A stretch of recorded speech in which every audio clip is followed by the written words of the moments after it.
Welcome to Aging Gayfully. I'm Josh. And I think that's my cue to say I'm Chris. Did I do okay? You know, what are we, like 3 episodes in? You're going to get it. You will. You are. Well, I think 3 is my favorite number.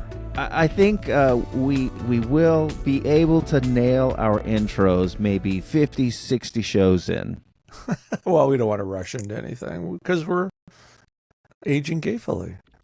Yes, and so that's kind of what I want to talk about today, and I do want to take a different angle. So usually we pick a destination and we build our show around that. I mean, it's no secret that we use travel as a metaphor to talk about what it is to age gayfully, to age joyfully, to age in a place where you do not feel judged, but you feel free. But I think sometimes it's important for us to travel to a different type of destination. So I want to talk about travels of the Gayful Soul today. Oh, I like this. So this is and I don't, I got to tell you, just even as I said that, that's the first time I've said it out loud because I typed it in when we were first talking about it. I just got really happy. Like, you could probably see it on my face. That just made me really happy to think about. I do. Mm-hmm. I do see it. And it's, it is about, aging gayfully is about the whole person. Exactly. It's about living life to the fullest. It's about being happy. And I'll tell you what, there is nothing worse than seeing an unhappy tourist. There is nothing worse than you're traveling somewhere and you look over and you see someone who's clearly not from there, and they are clearly just, I don't know, pissed or sad, or it's like, what's the point? So we have to... Is that a WTF? That is a WTF. We have to travel to a place internally in order to enjoy the places that we travel to externally. And that's what I want to talk about. I think it's critical to get that that internal travel to the point to where that you can enjoy externally. Yeah, it's kind of like, in order to have a successful trip, you need to pack up all your things. You need to, what I like to do before I leave on a trip is make the bed so that when I come back to a nice clean bed.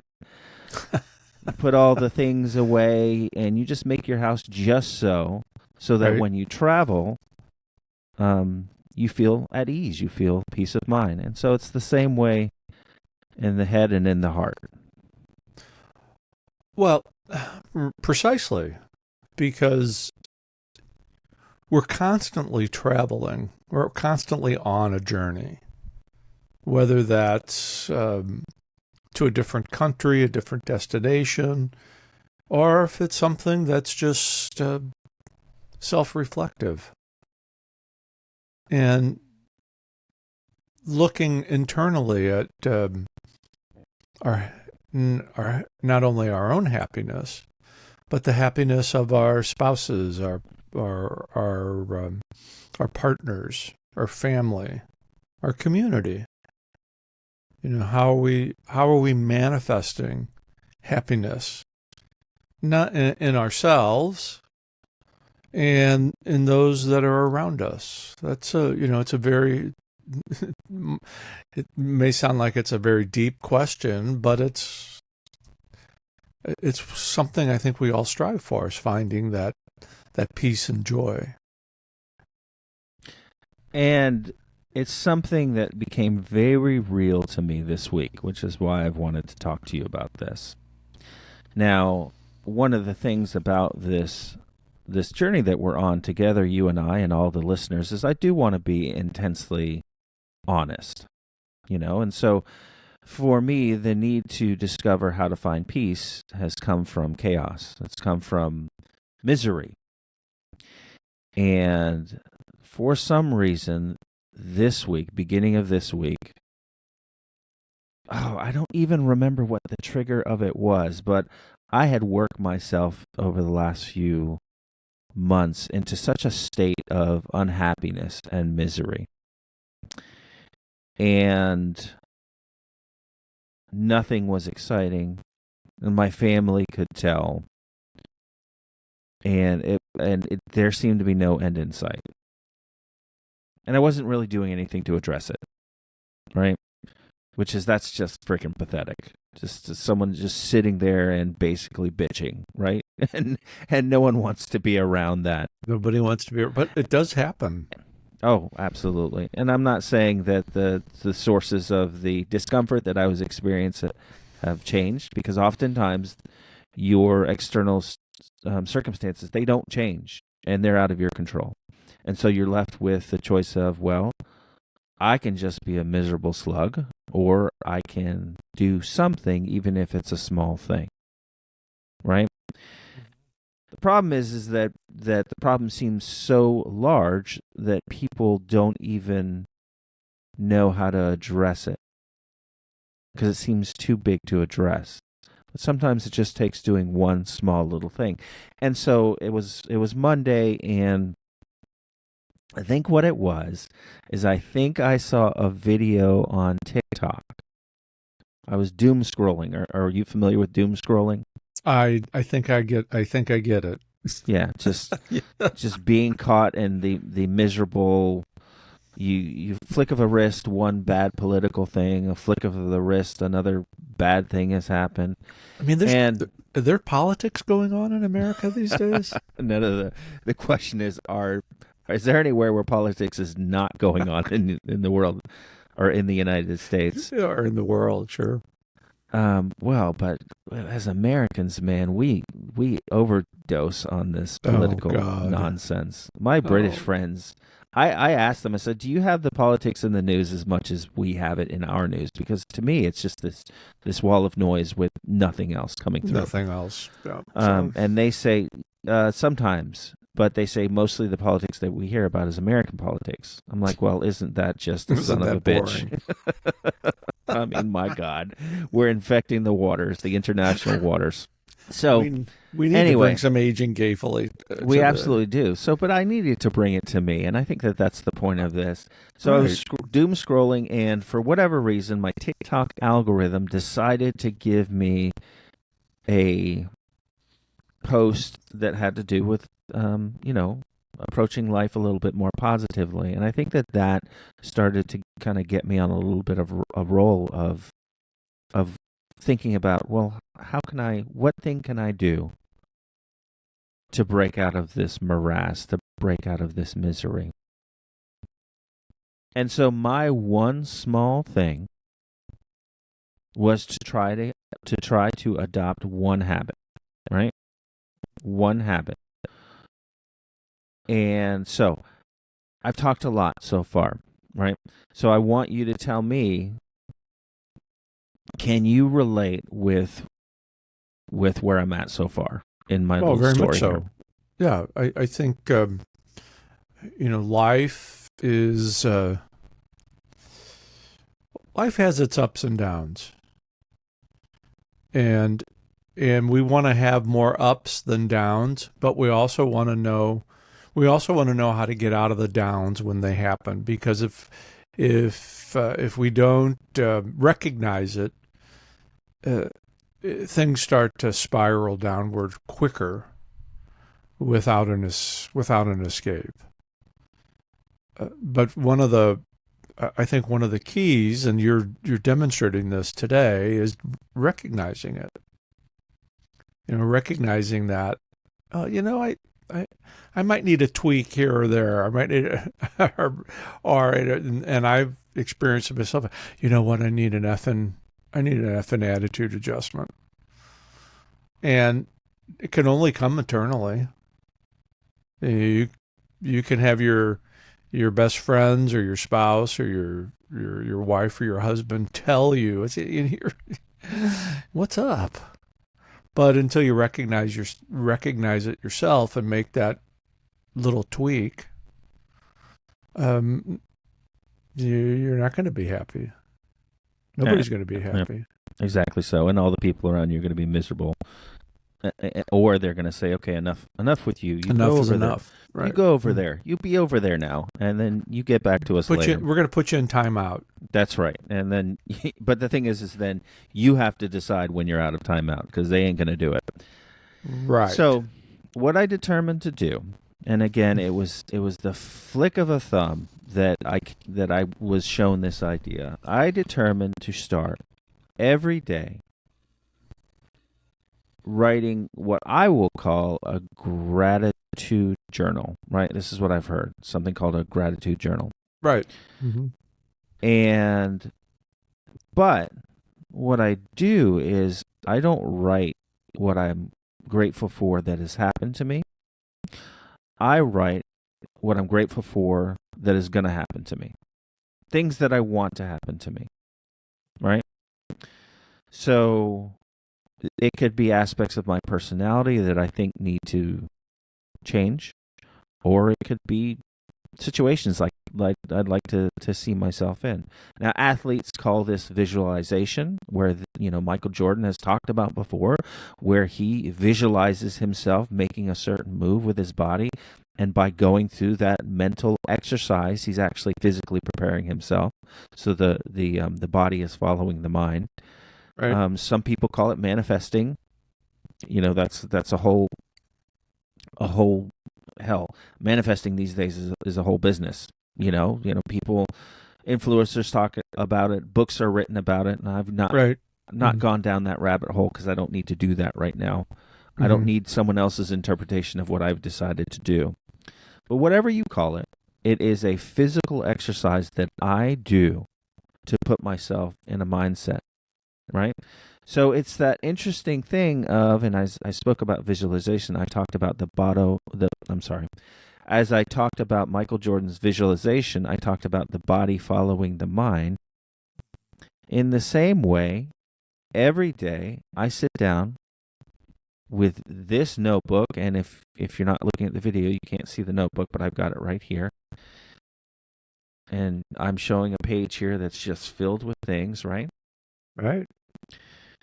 And in that way, doing this physical discipline every day, it's kind of like my mind is following my body. I'm going through this routine, and I'm putting myself in a mindset. So I'll share a couple of things that I put. A couple of them I'll keep for myself. But, for example, every day, 3 times in the morning, 6 times at noon, and 9 times in the evening, I write, I'm grateful to be patient. Because historically, thus far, I have not been a patient person. I write, I'm grateful to be in the moment. Same thing. I write, I'm grateful to be unafraid. And then I write some other things as well. You know what comes to mind here for me is... merch? I'm sorry, what? Merch? Merch. AgingGayfully journaling notebook. Yeah, there you go. I think we're onto something there. But I think in starting out your morning like this, it's kind of like preparing your day for anticipatory gratification. Okay, say more about that. Well, we wake up every morning, and do we wake up with the drudgery of the day, or do we wake up looking forward to the possibilities of the day? Yeah. And what I'm hearing here is that you've decided to wake up to the possibilities of the day, and what those and what you're grateful for, and what you can anticipate for the day, and that puts you in a different mindset to deal with the day. You deal with the good parts of the day, or deal with the struggles of the day. Because we don't want to be Pollyannic and think that everything is beautiful and wonderful 24/7, but we can put our mindsets into that when there is, we recognize something that we're grateful for, that we're prepared for it. Exactly so. And I'll talk a little bit about the end of my week and how it was. I had extra stress in a second because I this was tested, right? But Mm-hmm. what I wanted to talk a little bit more about is as I started to do this process, maybe the second day, I started to feel euphoric while I was doing it. Now, I've been high before, so I know what that feels like. Of course, I enjoy the drink sometimes. I know what that feels like. And it was those feelings without the feeling of disconnection from my environment. It was those feelings without the brain fog. It was just a physical euphoria. I can't tell you why. I don't need to know why. But it is so. And so now, when I start to do it, I have this feeling. And now, I will tell you, before we started to record, or before we hopped on this video chat, I hadn't done mine yet for this morning. And you may have noticed before we started this properly that I was writing something. I did notice that. Mm-hmm. So I did, like I said, every morning I do 3. So I did 1.5. And I'll tell you what, Chris, man, it got me in a great mindset. Not that I was in a bad mindset before, but I just woke up. And I don't know why, but it's a thing. And the great part about that is you don't have to know why. You just know that it's working. No, that's exactly right. But it was tested. So yesterday was a particularly challenging day. And there was some anger in yesterday, not from me, but around me. And there was some frustration and some upset. So I'm not going to say, you mentioned being Pollyanna-ish before. I am not that. I was frustrated in the moment, and but my recovery time, whereas before that would bother me way into the night, it didn't. I didn't stew on it. I felt frustrated by it. It took me a few minutes to just kind of process what had happened, and then I moved on. And I'm just a week into this. Mm-hmm. But to me, that's pretty significant. How do I say this? Open your mouth and allow the words to tumble out. Yeah. So, without you knowing this, and not really, we emailed a little bit this week about what we wanted to talk about today, and I've been kind of reflecting on it, and then what you've just said just hits on an area that I've thought about since we talked about doing something like this. And I think our viewers and our listeners know that there's a little bit of an age difference with us. I'm going to say probably about 20. I'm going to say probably. How old are you? 66. Okay, I'm 52. So. Oh, so you're okay. You're just right around the corner. So I know. Come on, I was now. giving you in your 40s. Well, that's probably Amanda. That's in her 40s. So. I'm not allowed to talk about that. Is her age unlisted? Is that what you're telling me? Her age is not in the phone book. Moving quickly along. But I've actually been in kind of reflective mode for a while here about as a 66-year-old, and I look back at my corporate life, which I dreaded, but I looked at things at how I used to react to things, and especially in and around care for myself, care for my friends, work-related issues, and people perceive me as being very docile. Well, that didn't happen just overnight. I mean, that's been a process, because I'm really a very competitive person, as evident bowling professionally, and I would have a temper. Yeah. And that temper would impact me and my decisions. And as I've aged, it's interesting that, you mentioned what yesterday, where you had, the anger was all around you. And I said, I used to feed into that. And now I think one of the components about aging gayfully, whether that is from experience or just trying to find your comfort zone in your own personal life. What road do you travel? Do you want to travel down the negativity, or do you want to live life to the fullest as you're capable of?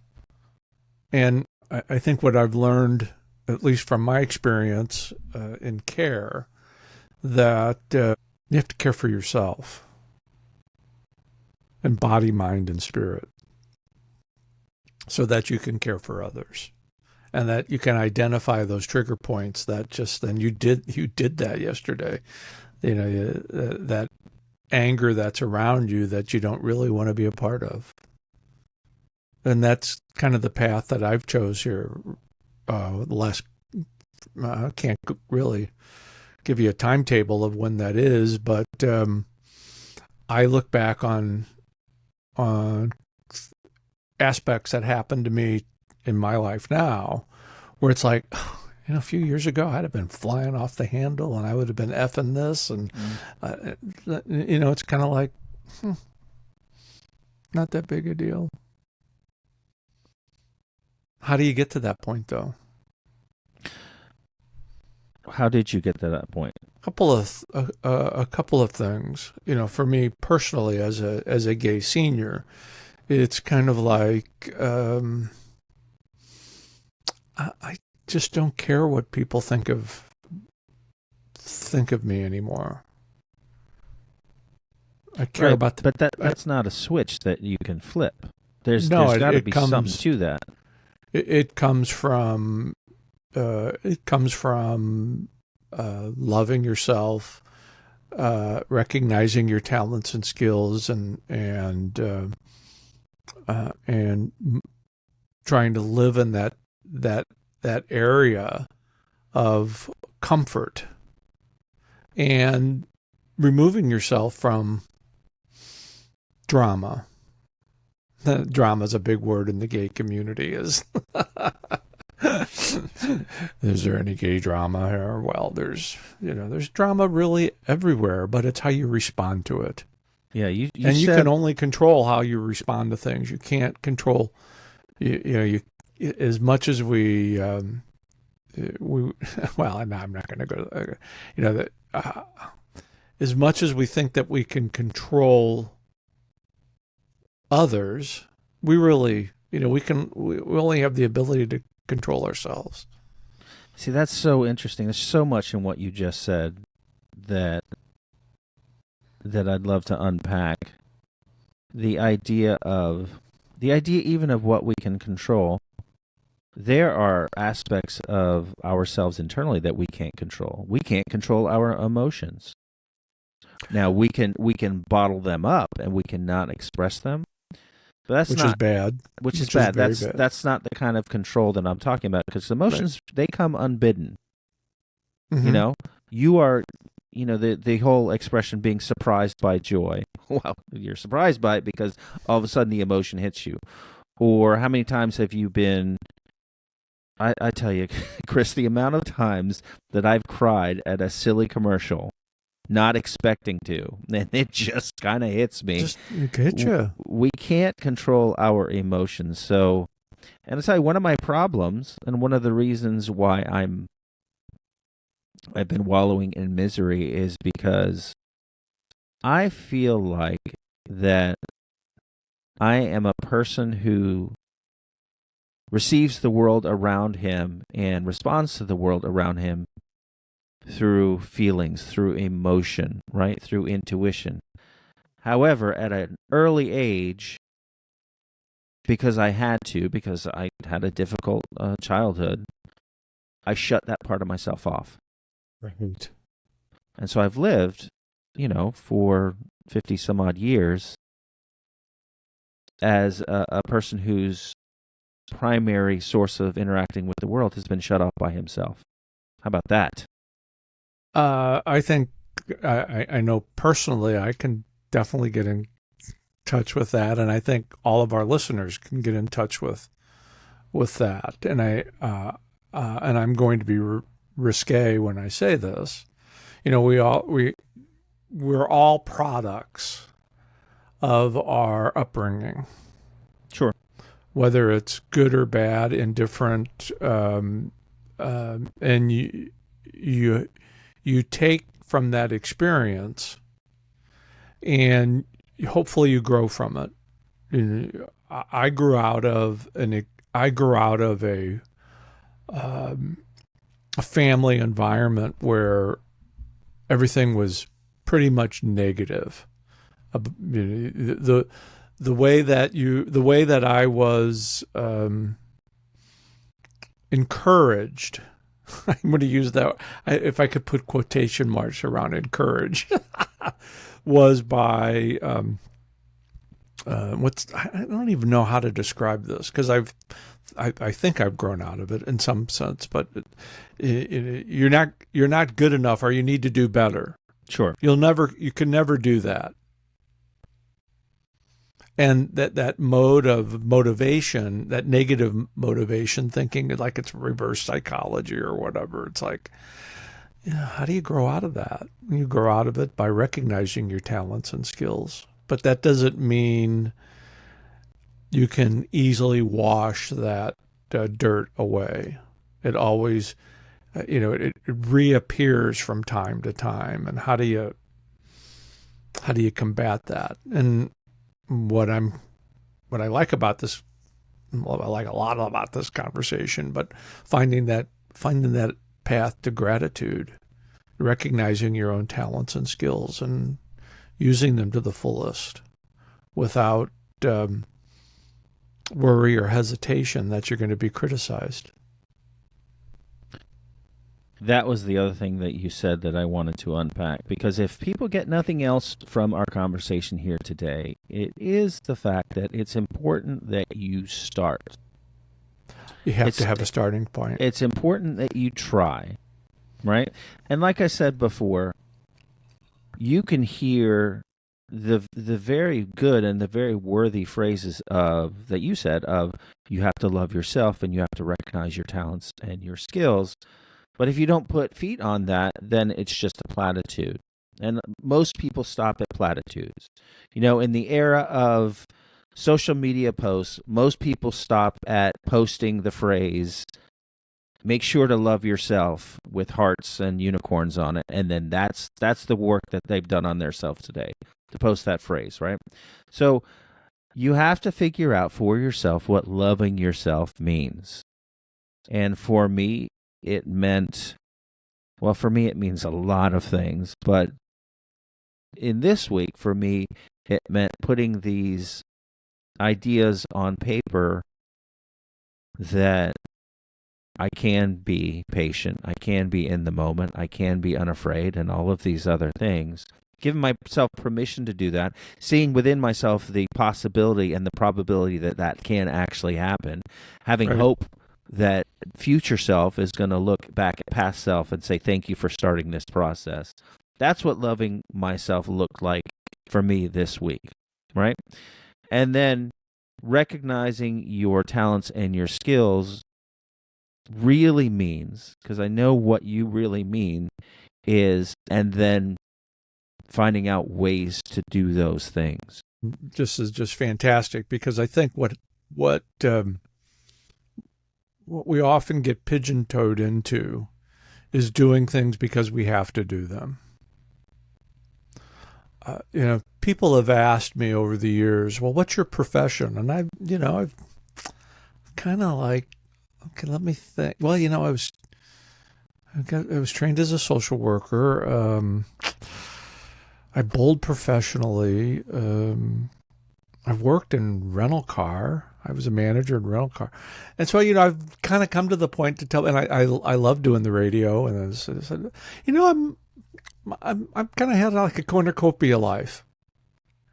And, like my, it's like, oh, wait a minute. Haven't you worked for somebody for 30 some odd years? And that's not reality anymore. It's not, it's like one of the biggest mistakes I made was working for one company for 10 years. It's like, but we're conditioned to think that we're supposed to do like everybody else does, and that's where the happiness is. But the happiness comes in from following your heart and using your talents and skills, and not feeling like, I know we all need to find that path of making a living, and that's very important. But in making a living, you want to find that peace and joy and happiness and gratitude that matches your talents and skills. Like when I listen to you on all your podcast and your radio show on the Whole Care Network, I said, that's somebody that's in joy, because he's using his talents and skills in a way that he knows, I think he knows, is bringing him happiness and bringing other people happiness who are listening. It has to be married to loving yourself, though, because yes, while I was in the moment, while I was creating those podcasts, and in the moment while I was doing the radio show, that gave me an emotional hit of happiness. Now, because I've married that to this discipline, this specific discipline of how I am loving myself, I'm taking that joy into the other parts of my life, right? Into my work life. But then also, as I'm sitting here doing this with you, as I had an amazing conversation with a musician on a podcast yesterday, as this week I had a ridiculously enjoyable conversation with a wrestler in the UK, it makes the joy that I feel doing that even more and bigger. So I have to tell you something. You want to know who my all-time favorite wrestler was? I with all of my heart, I want you to say Dusty Rhodes. Oh, Dusty Rhodes was pretty good too, but I love the Iron Sheik. Oh, Sheiky baby. I love the Iron Sheik. Jabroni. Yeah. Why the Iron Sheik? That's so random. Was it his mustache? Because, it was his mustache, wasn't it? And he just recently passed away. Mm-hmm. He did. Yeah. But when you get into their storylines and you see, he was from Iran. And, he played that macho, that guy. But, when you listen to the storyline and, how he made himself, it is just, I just was always, I always enjoyed his character because I knew it was a part of him, part of his love and joy about being in America and sharing his dream. And there was just something about him. Of course, I always wanted a mustache like that too. Well, that's what I really think. I think it was the mustache, and I think it was the bulging muscles. But that's just me. That's just me. Well, I do want us to come to a close now. We're about at time, and I want to leave folks with your words, right? Your words that are you need to love yourself, and you need to recognize your talents and skills. And my words to add to that are do it today. And start small if you have to. Baby steps lead to big happiness. That's a t-shirt right there. Merch. More merch. We're setting it up. Merch. All right, Chris. Well, thank you so much for this chat. Lovely as always. And I'm looking forward to this journey, not only with you, but with the folks listening out there. So how can the folks get in touch with us and see what we're doing? Well, they can visit us at AgingGayfully.com, and you've got a question, you want to be a guest on the show, email us at yesiam@AgingGayfully.com. That's yesiam@AgingGayfully.com. And we've got some exciting things planning over the